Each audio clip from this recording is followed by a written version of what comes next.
This episode and the entire year's worth of episodes is proudly brought to you by California Cryobank. Use code QueerFam25 for a free level 2 subscription to their donor catalog.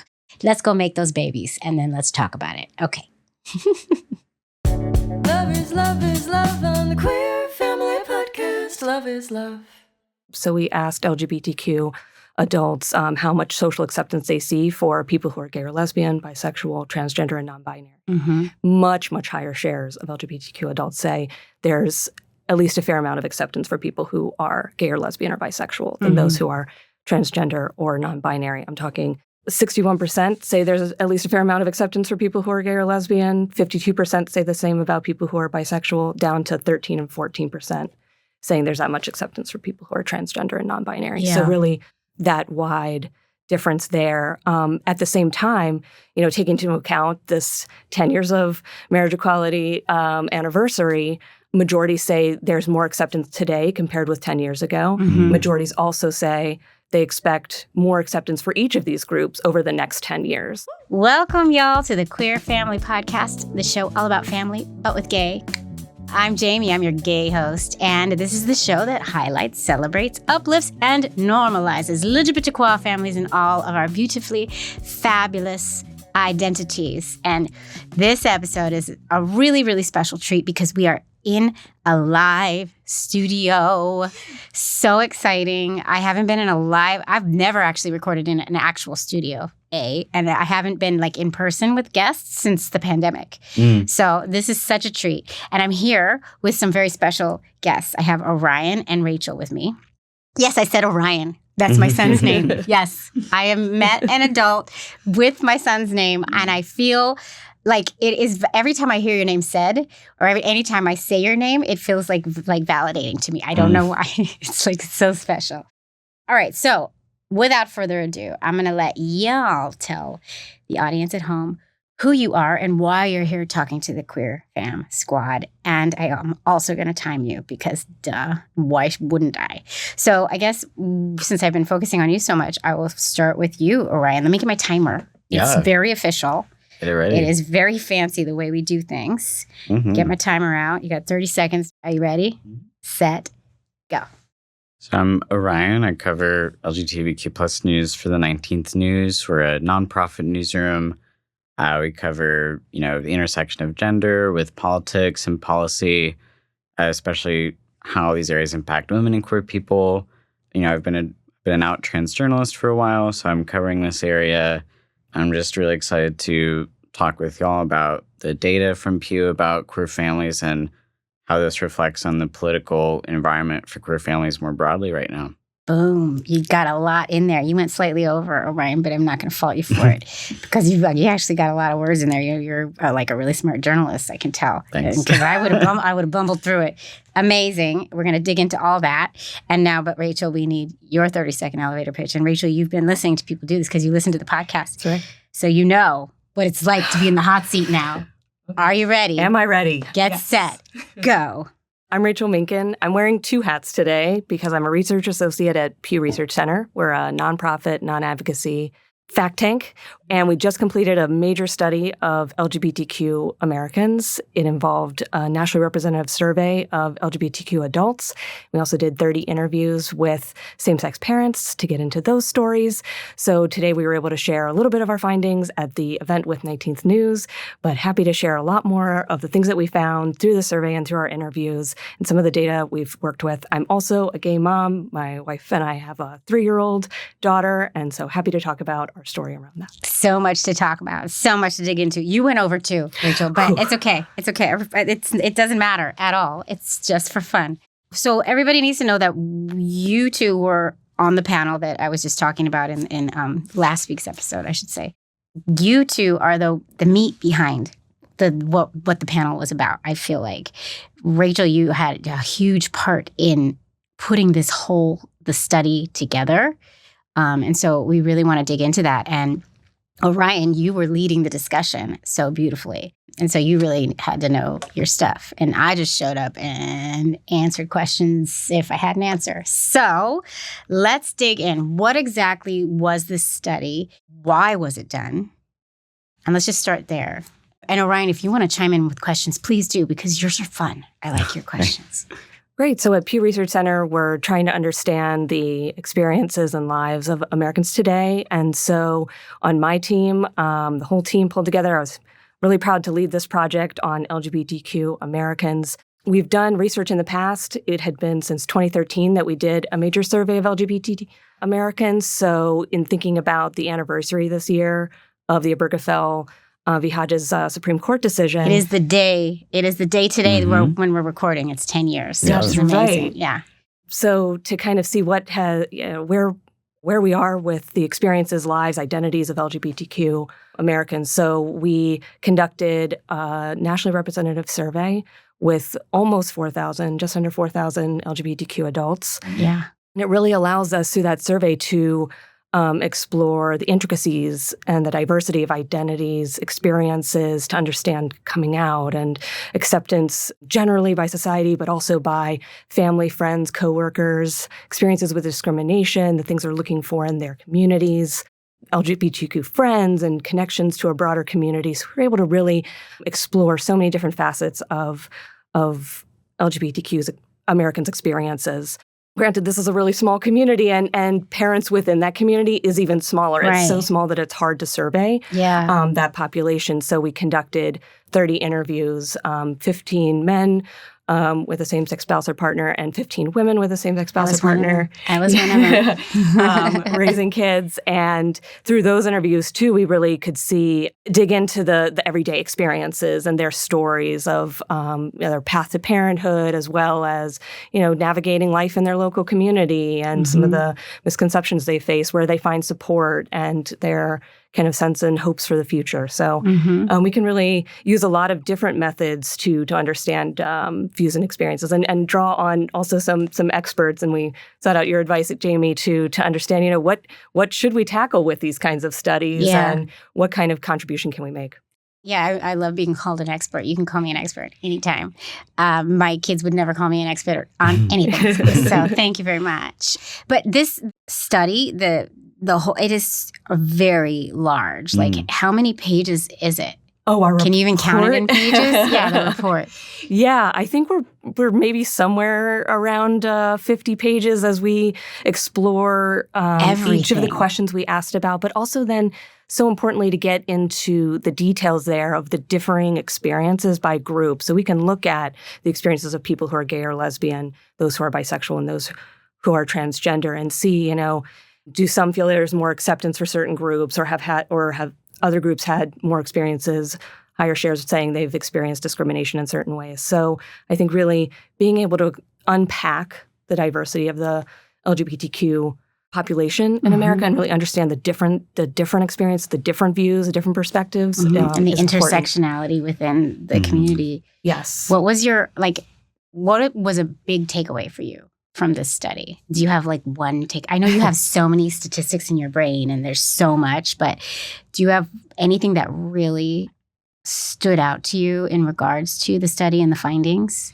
Yeah, I think big picture, it's really important to see that snapshot of social acceptance for these groups. So we asked LGBTQ adults how much social acceptance they see for people who are gay or lesbian, bisexual, transgender, and non-binary. Much, much higher shares of LGBTQ adults say there's at least a fair amount of acceptance for people who are gay or lesbian or bisexual than those who are transgender or non-binary. I'm talking 61% say there's at least a fair amount of acceptance for people who are gay or lesbian. 52% say the same about people who are bisexual, down to 13 and 14% saying there's that much acceptance for people who are transgender and non-binary. Yeah. So really that wide difference there. At the same time, taking into account this 10 years of marriage equality anniversary, majorities say there's more acceptance today compared with 10 years ago. Majorities also say they expect more acceptance for each of these groups over the next 10 years. Right. Even with the kind of rollbacks we're seeing, and we brought this up in the panel multiple times, how it felt like we were moving forward so swiftly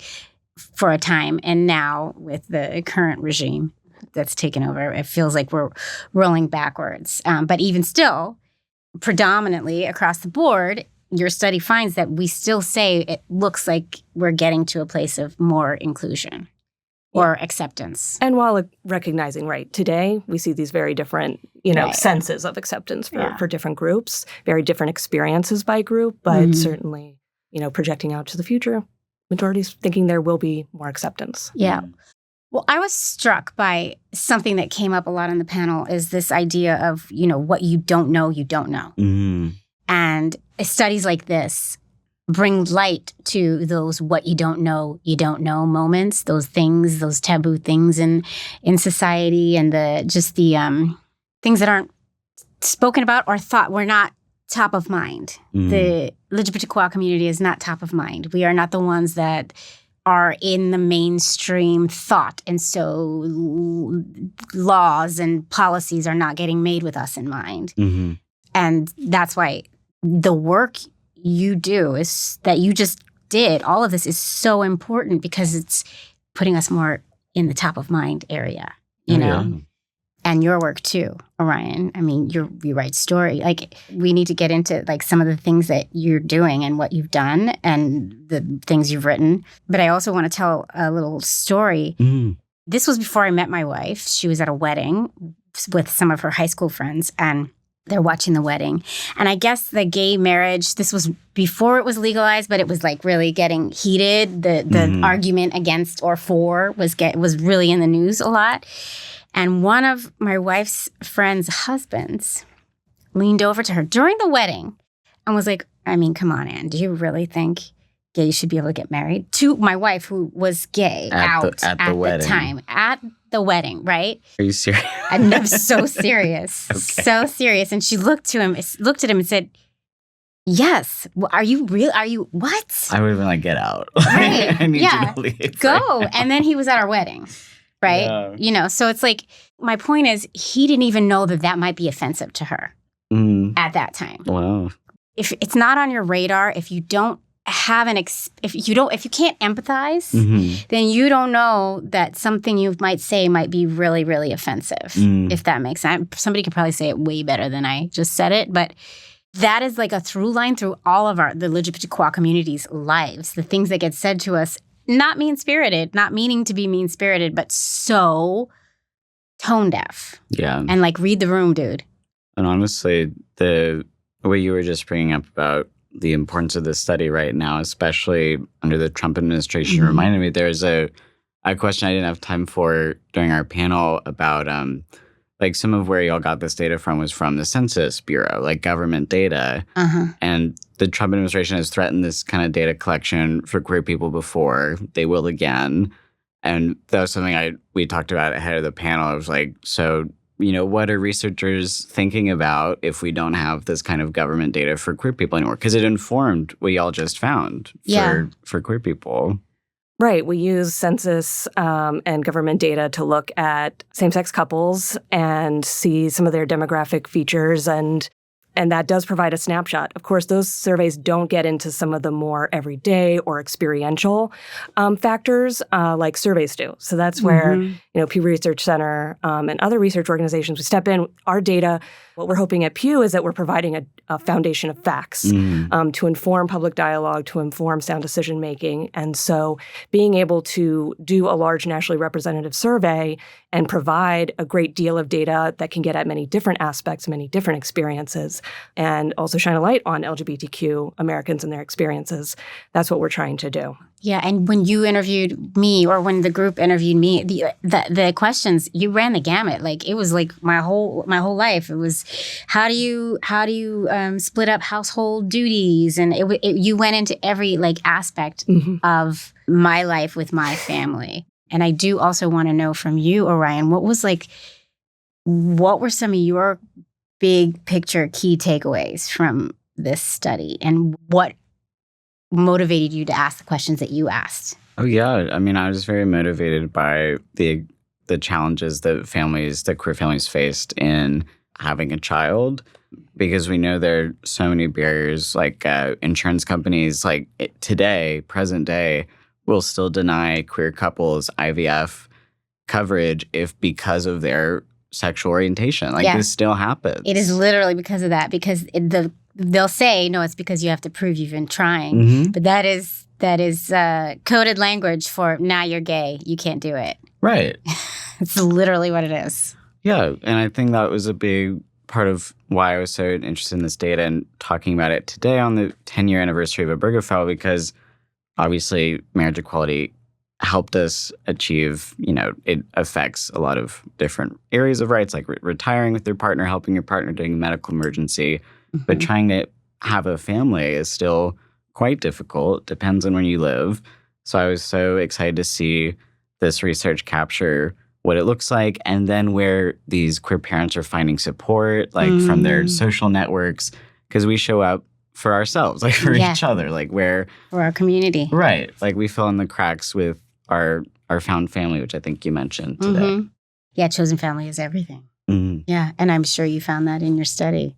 Yeah, that came up in many stories from our interview participants, really relying on friends who could come when they get the call that they're going to be able to pick up their baby for adoption. And so bringing over supplies or relying on their parents to come and help with childcare as they're going back to work. So heard so many different stories and experiences with feeling that support and reaching out for support. And anything else, any other big key takeaways that you had? Because I know you dove deep.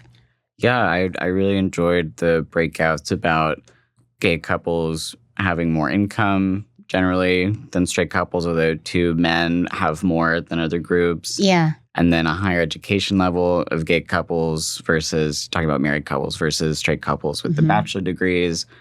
To me, that translates into economic and political power. If you're more educated, you make more money. So that's a topic I'm interested in exploring a bit more. Yeah, I want to dig into that because my wife and I actually had a discussion. We were reading the findings and then we had a discussion about this exact topic because I was wondering, why do we think that is? Why do we think that the same-sex couples seem to have higher educational degrees than the non-same-sex couples? And my speculation was because in a lot of cases, becoming a parent isn't as much of a given as it is for non-queer folks in the world. And so us queer folks tend to focus more on career and the, getting ahead in life, so to speak, and then think about the family later on. But that's just my thoughts and my speculations. I'm wondering what y'all think. I agree with that because I think it applies to something I think Luce said of to have the queer family building, a mentality to have is to assume you'll have to fight at every stage. Right. And I think that's how a lot of queer people approach planning for the future is I need to hoard resources to be able to, or have resources or have connections to be able to protect my family, to do what we want to do. We have to think ahead about what the problems we might have. And that may translate to prioritizing career, like you just said, prioritizing, we want to have every duck in a row for our kids. Yeah, right. And we have to, because we are going to have to protect our if we create a family, we're going to have to do all the things to protect them. And that costs money, unfortunately.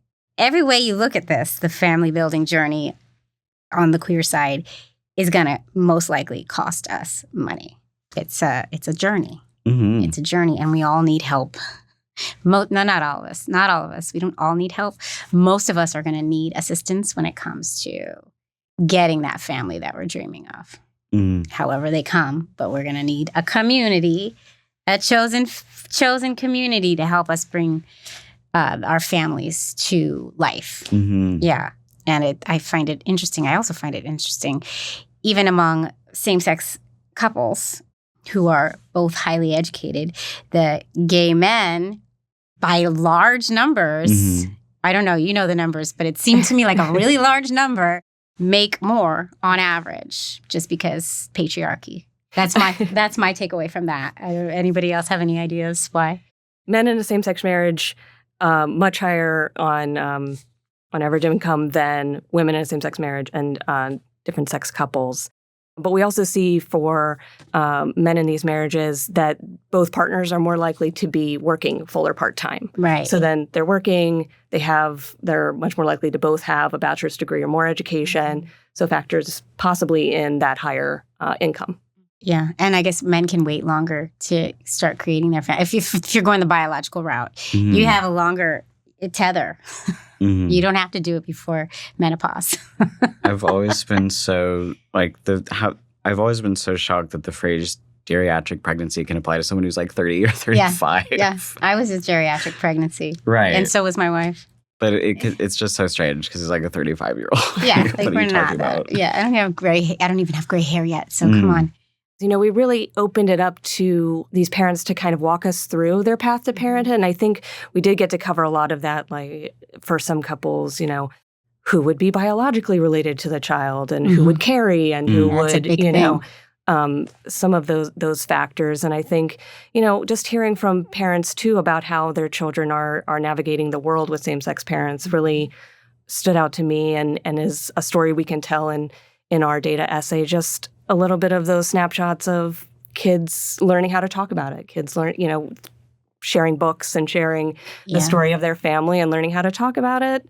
And I'm sure gender might come up in some of those conversations and thinking about, having two parents. Yeah. I think for me, I was afraid of raising a son just because I didn't know son, right? I know we're going to be a 2-women household, and I didn't want him to feel isolated and different. And it all turned out fine. But I'm a panicker, so that's what I do. And I've spoken to a lot of same-sex couples who've had these kinds of feelings that come up. It's hard to talk about them because it's kind of taboo for me to be like, I was afraid to raise a boy. Like, you can't really say that. And then also, we have to be careful. Like, yeah. Do you feel like part of why that was taboo is because, like, some Republicans or conservatives are like, oh, like, this kid, like, needs a father or something? Yeah, there's I feel like for that's sure. a common talking point against gay marriage is like, well, if there's no dad, like, the kid won't be right or something. Right, but it's like, what do you, like, if it's two parents who love the kid. That's all that matters. That's all that matters. Yes. And I think because it's in the air we breathe, this patriarchal world we live in and this very gendered world that we live in, I think that it's really hard to not let it kind of seep into you. And I didn't realize that I held these things inside of me until I realized I was having a son. And then it was like, what are we going to do? Oh my God. Yeah. Then you were like, I have to unpack this like for the first time. Yes. I've never had to really unpack the patriarchy. I just go about my daily life. But now, oh my God. And here I am being the like perpetuating it. Yeah. And getting scared. Yeah, like, why am I afraid, right? Like, what am I afraid of right now? Right. And I think that is something that's unique to same-sex households. Also single parents. I mean, it happens across the board. There's moms raising little boys all over the place, and there's dads raising little girls all over the place. There's so many little nuances when it comes to our families that make us different. But at the same time, and I say this all the time on the show, we're no different than any other family out there yelling at our kids when they won't put their shoes on and we're already 20 minutes late for school. Like, we're all the same except these little nuances. And we talked a lot on the panel just this afternoon about the nuances, the things that the hoops we go through to create our families and then also to show up in the world. We didn't talk as much about how we're all the same. So I'm wondering if we can like kind of go into that a little bit too, because I think that showed up in your study as well. Yeah, a lot of parents wanted to state, we're a family just like anyone else. We're a traditional family, the way that we approach things. So really the same. And then also those unique challenges kept coming up too. Right. But navigating, who's going to cook dinner, who's going to help with homework and all the kinds of things that they're already thinking about just as a family. So really it's an American family story here, just with those unique experiences in the background too. Yeah. Did you have any thoughts on just kind of how we are the same and, we're showing up in the world not in these boxes. We're out of the box, but our human experience is the same.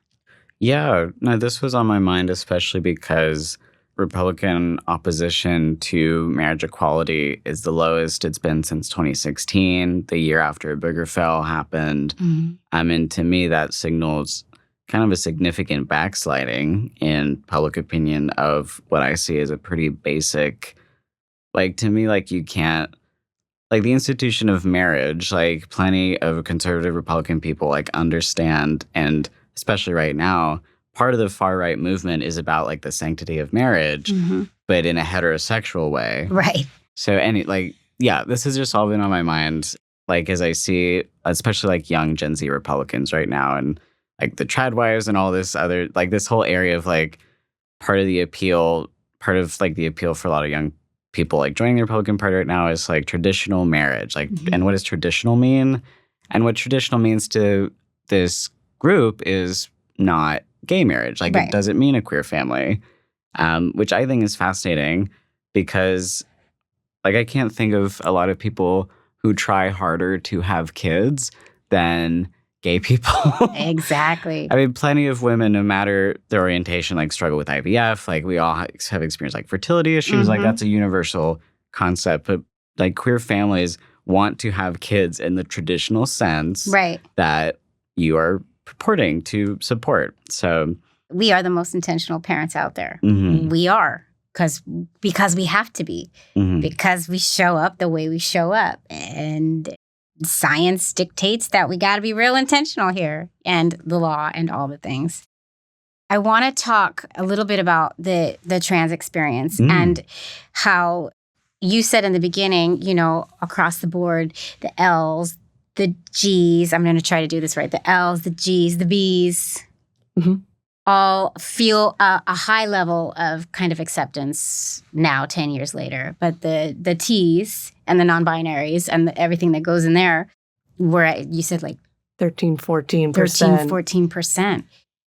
Feeling a fair amount of social acceptance, much more likely to not much acceptance at all. Yeah, no. And I'm wondering if it's like if it's even going, if we're going backwards again. Like maybe we were sort of heading in a nice direction, and now with everything that's going on, it's like I'm afraid that number is going to plummet even lower. I find it like disheartening. And I was talking with Jose and Luz a little bit earlier about how it's always been the same agenda, and it's kind of to knock us down, to take us all down, the whole acronym. But they're starting with the most marginalized and the weakest. I shouldn't say the weakest. That's not the right word. But the most marginalized and the least accepted. The most vulnerable. Yes, maybe. Thank you. Yeah. They started with the bathroom banning. They tried with that because they knew they couldn't go straight to gay marriage.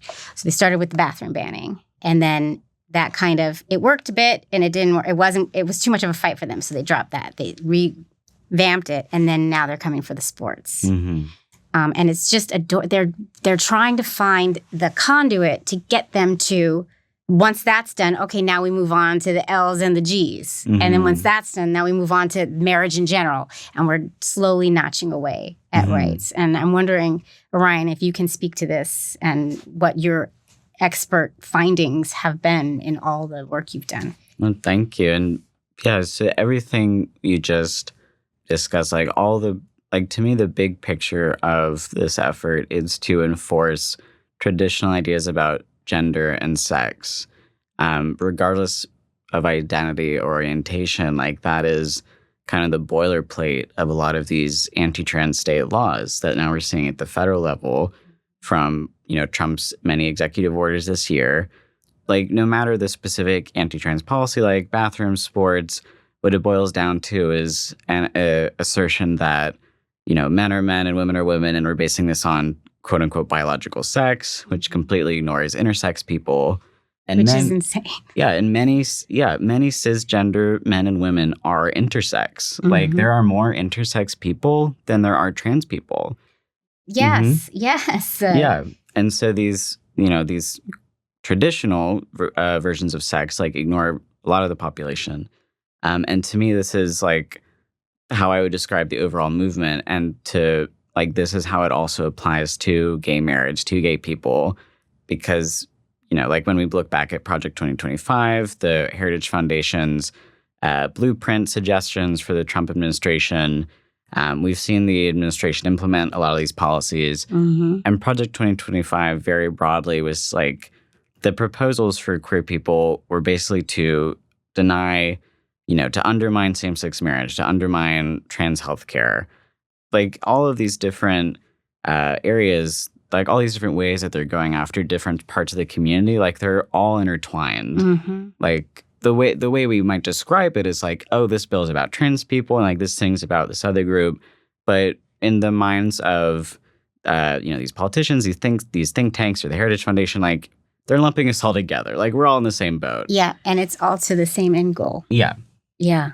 Like it's all to the same end goal of we want to enforce traditional gender roles or norms, like traditional everything, which we do not have a place in. No, we don't. Yeah. And it's so scary when you break that down. We'll be right back. Queer Family Podcast.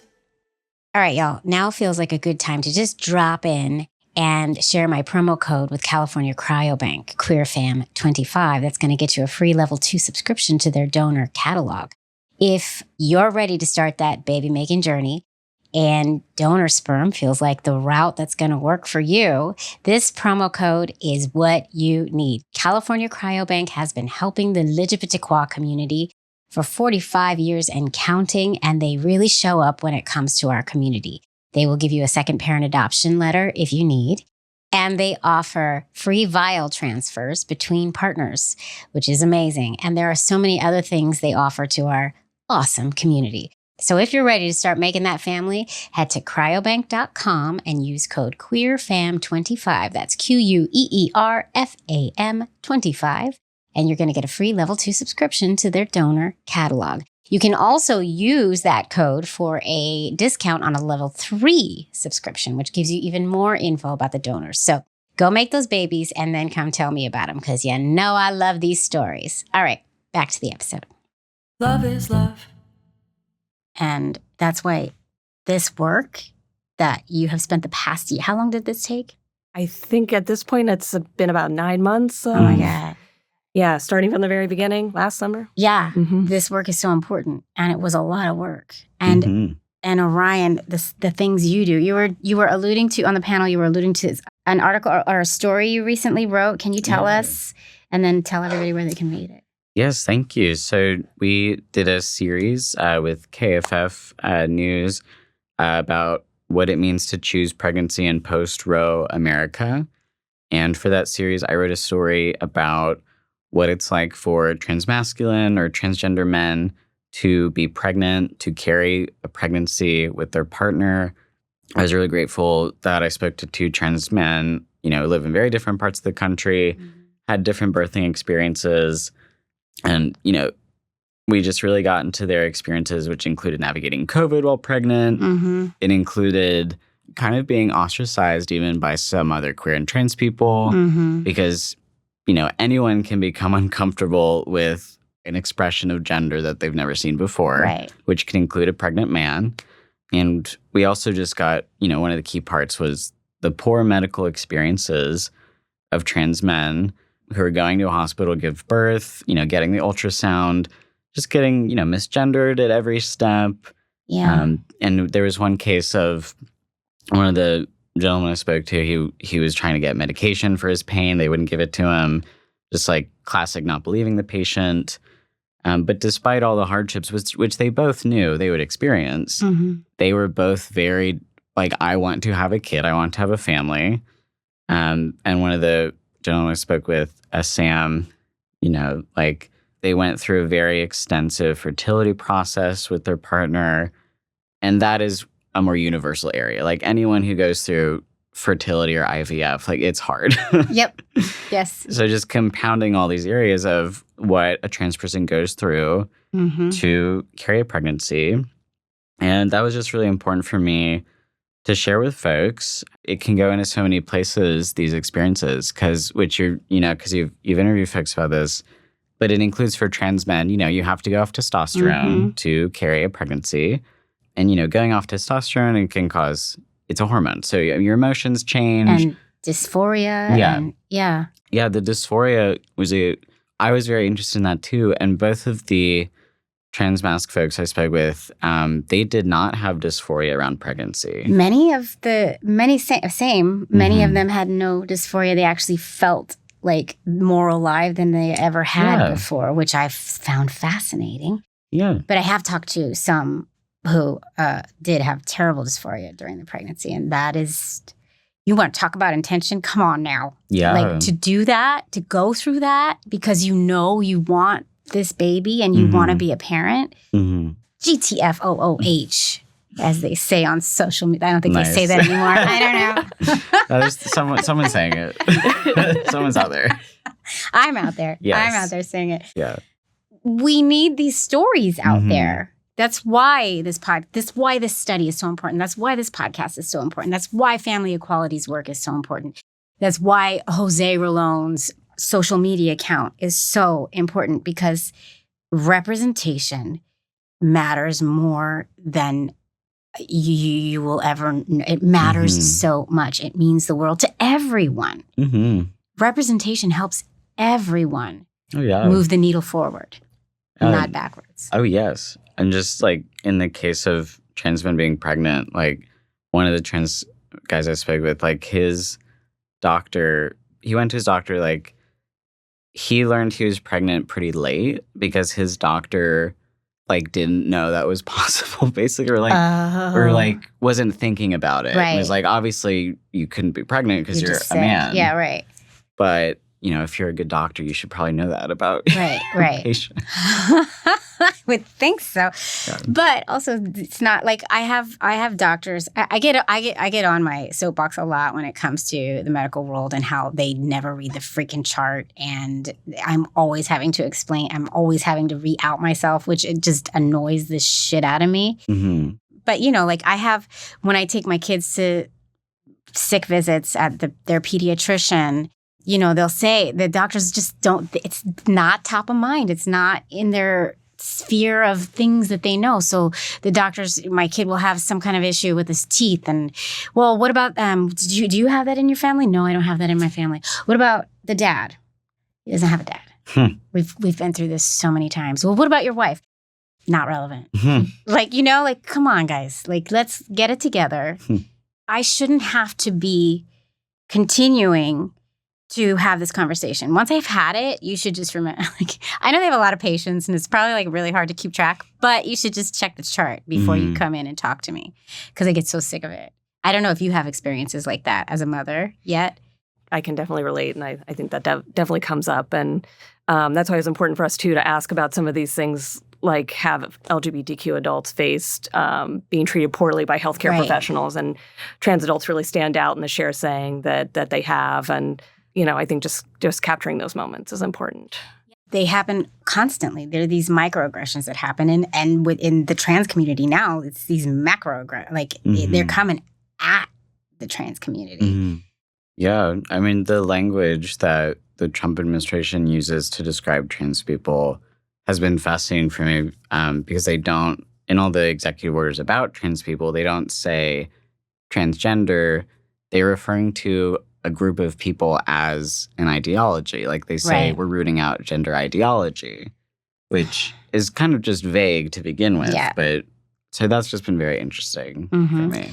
Yeah, they're taking it to this abstract idea as opposed to, no, actually, that's actually just a person. That's a person. And I was speaking with someone after the panel who's a new employee to Pew, and she was saying that she's 60 and she just transitioned. She that's amazing. Came out. Yes.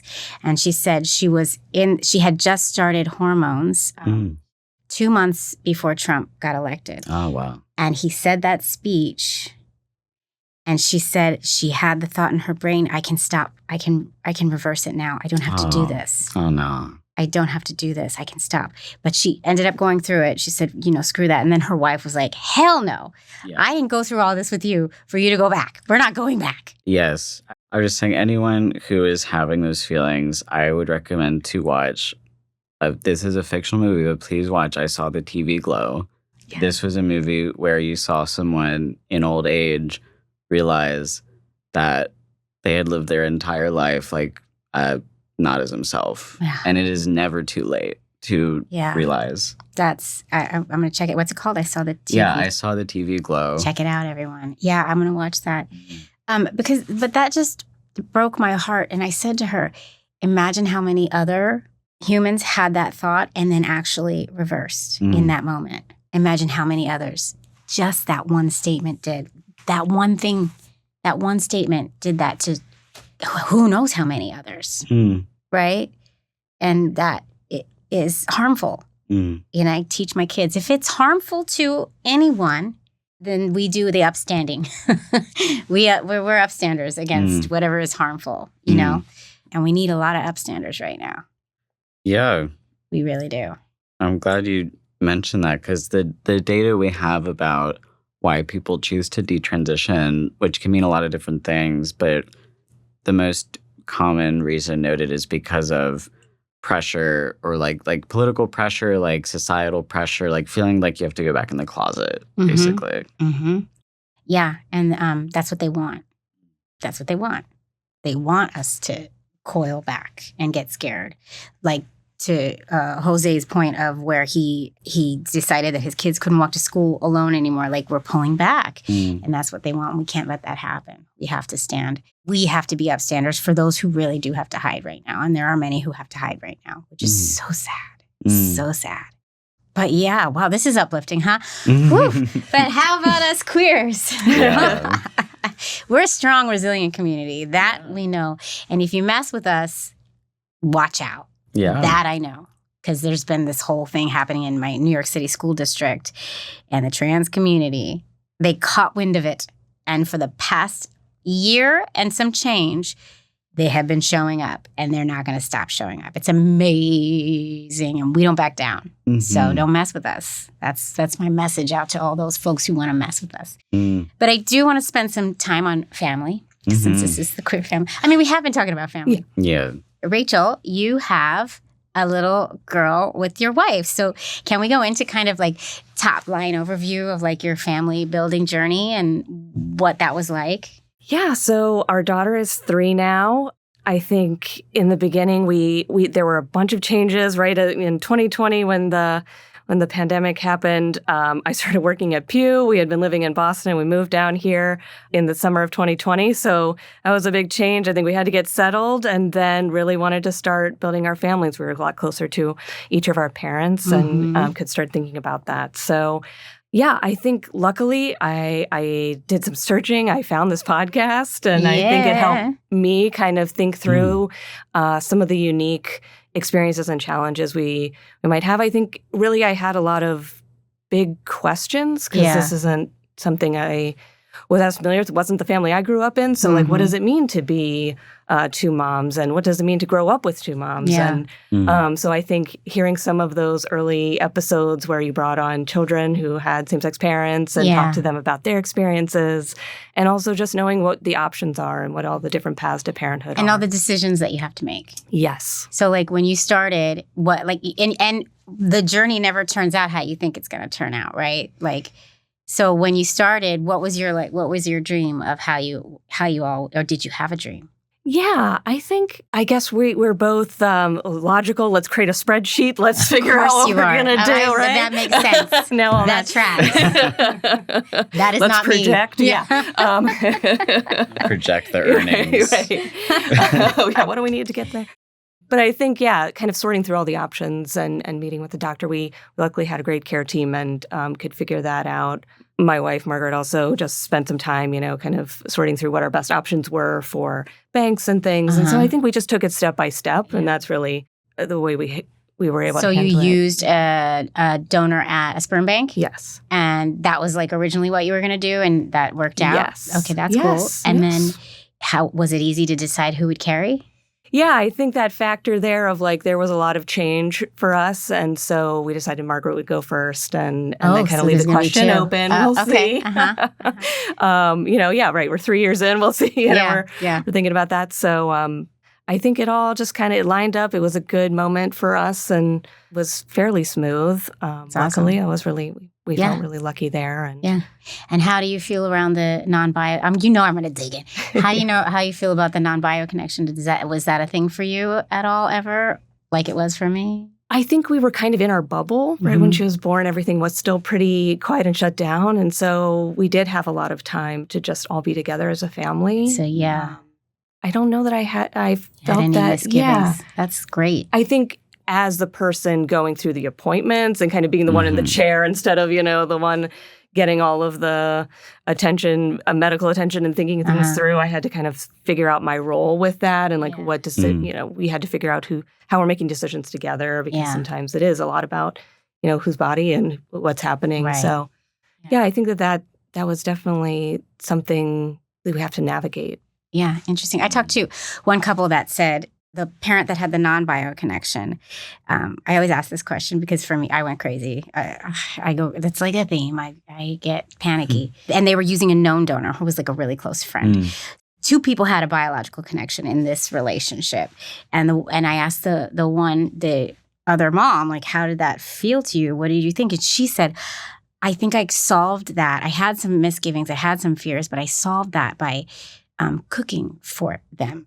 So I felt like I was nourishing this life. Yeah. And she said that healed. I think it was so beautiful. I was like, oh, that's so nice. Why? People are so smart. But yeah, her act of cooking for them and nourishing the life that was happening was her way of connecting, biologically or not, to the baby and to the family that they were creating. And I thought that was really beautiful. And that's what we do. That's what queer community be doing. That's what we do. Yeah. We create it because we don't fit the mold. So we make the mold, which is badass if you ask me. And so, Orion, you told me earlier you are engaged right now. Okay. So what's happening there and when's the wedding and where's my invitation? I'm just kidding. So my partner, Ryan, proposed to me a couple weeks ago. Congrats. Thank you. I'm also going to be proposing to him. Because queer. Yes. There it is. Because queer. I almost said when, but it's supposed to be a surprise. It is a surprise. For us, like, getting engaged meant, like, talking pretty early about, okay, our future together. Like, do we want to get married? Like, we talked about it for a while. And we were also friends before we were together. So we've known each other a while. And when we think about the future, what's been interesting is for us is, like, neither of us really thought about kids until the current, like, our relationship together. Yeah, right. But now that, we've found our person, we're like, oh, well, this is something we're seeing for the first time. Like, this might be something we want. Yeah. And then so many decisions. Yeah. So many things to figure out. Yeah. And it's scary because in our conversations, which, I mean, maybe we all as parents can respond to, but I think we both feel like we're worried about, is it the right time? And it's probably never going to be the right time. It's never the right. This I had this fear too. Yeah. And I remember talking to my mother about this before we ended up starting, because we had to start earlier because my wife all of a sudden just decided she wanted to carry too, and she was older. So it was like, oh God, now we got to do this fast. And then I was like, I'm not ready. This is not the time. And I was telling my mom this, and my mom said, it's never, ever, ever going to be the right time. The right time is when you start. That's it. There's no right time. And it's so true. There's no right time unless it's too late, and then you miss the boat, right? So it's never going to be the right time. Yeah, I appreciate that because there's the thing about finances and like where we're living and like how settled we are. Then there's the big picture fears about like climate change and like the country's politics, healthcare, kids' vaccinations. Yeah. Oh, yeah. Do worry about that stuff yet.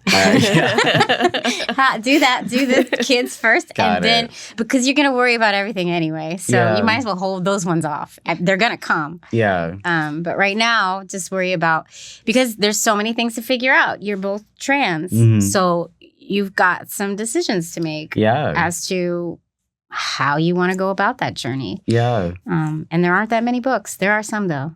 Oh, really? That will help. Love some book recs. We'll check those out. Oh, yeah. I'm blanking on the resource I talk about all the time. Maria Goodman. Check out Maria Goodman. Maria Goodman. Yes. There are some books, and there's podcasts where you can listen to stories. Yeah. And Family Equality is always a great resource. Yeah. But that's really exciting. Can I do this? Can we try this?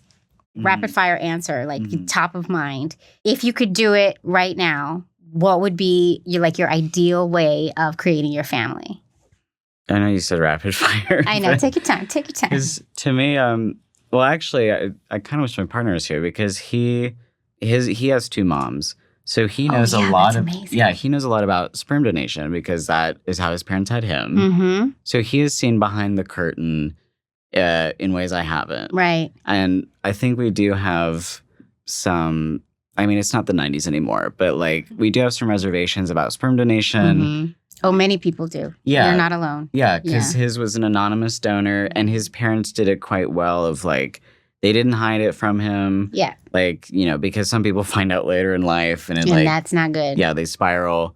But yeah, like we have some reservations about that. I mean, I think because I guess back in the 90s, like there weren't as many regulations, like, you know, and his parents were like trying to find somebody like quite far away from where they lived. But it turned out that he was like a serial donator all over the place. Oh, yeah. So I understand the misgivings. Yeah. And that's a thing. Yeah.